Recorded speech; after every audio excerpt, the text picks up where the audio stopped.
Have you ever tried to cram one last thing into a full suitcase? Or wondered exactly how much water fills an aquarium? You're thinking about volume. It's not about the flat surface something covers, that's area.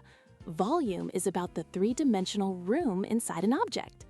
To measure this space, we don't use squares, we use cubes.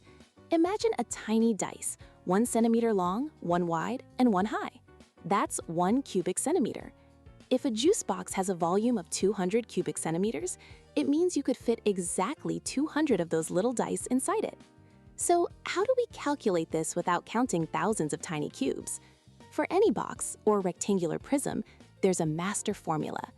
Volume equals length times width times height. Think of it this way. Length times width gives you the area of the floor. How many cubes fit in a single layer?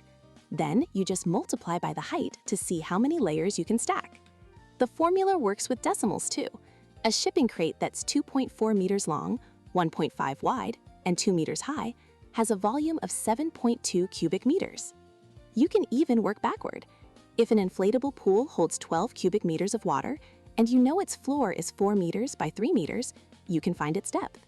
The base area is 12 square meters, so 12 divided by 12, the pool is exactly 1 meter deep. But here's where it gets interesting. Objects with the same volume can look completely different. Imagine you have 24 blocks.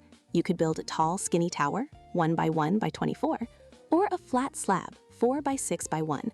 Both have a volume of 24, but their shapes are totally different. This proves that volume is purely about the space inside, not the shape that contains it. So next time you see a box, don't just see its sides. See the layers, the cubes, and the space waiting to be filled.